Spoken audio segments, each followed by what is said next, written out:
We have a microfit program designed at households, and with the idea being that we want to end up in a world with certainly more engaged consumers. Some people call them prosumers, both a generator and a consumer at the same time. When you're paying more attention to your electricity because you're producing some, we feel that you probably also end up paying more attention to how much of it you're using, and so we think in contributing to a culture of conservation, there are some real benefits there as well.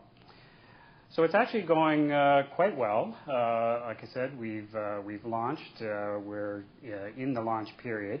It's not to say that we didn't have a few recent bumps along the way. There are a few aspects that we haven't touched on yet today.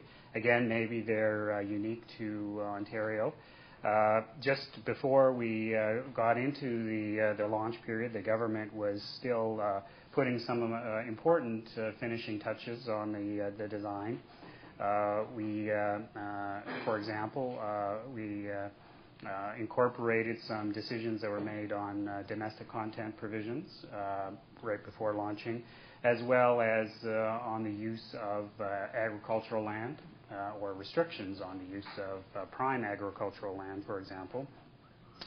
And when we did launch, not surprisingly, there had been so much attention paid to the fact the feed-in tariff program was coming that some people actually got out quickly in advance and had already started to install their own systems, and were taken a little bit by surprise by some of the final decisions that were made, but we were able to make some accommodations for those.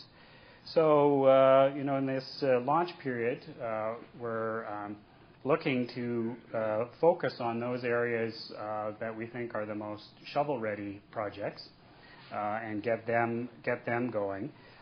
We've taken a pretty holistic and systemic approach, I would say, to rebuilding our electricity system. So we are looking at demand in the future with regards to electrification of private vehicles and cars, but we're also looking at electrification of our transit system.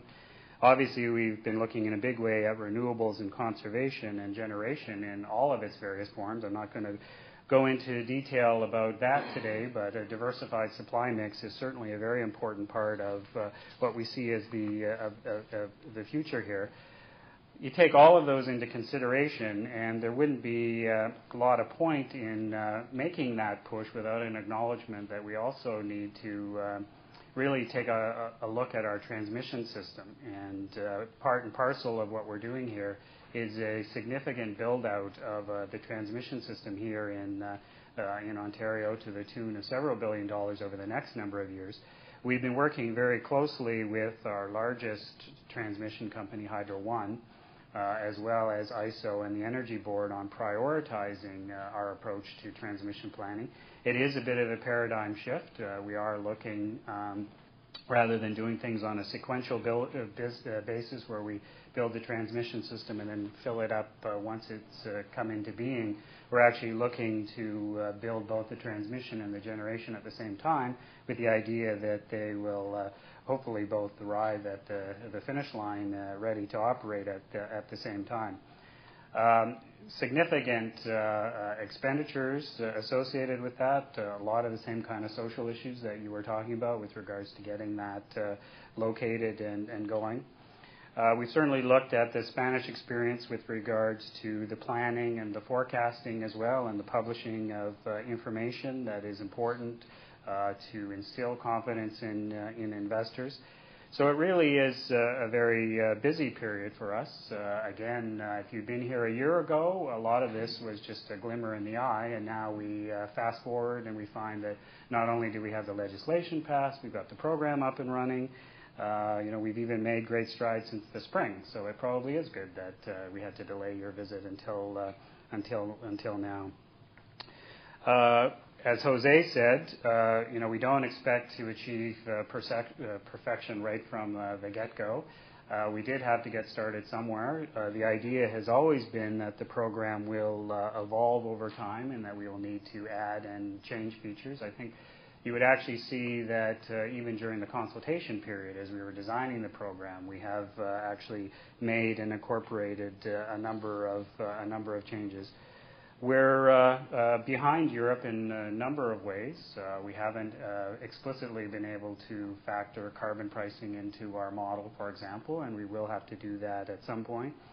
I think we've also been inspired by the Danish and the European and Spanish experience with combined heat and power and cogen and district energy and a number of those things. It's been all hands on deck on the feed-in tariff program the last 12 months or so, but we are going to be looking and going in those directions as well. So when Patrick started off the day, and he's one of the Ontario Power Authority board members, he was serious when he said that people are going to look to Ontario to see how we did it. We're getting lots of questions already. We do want to be a leading edge in North America. We want to continue collaboration with other parts of the world.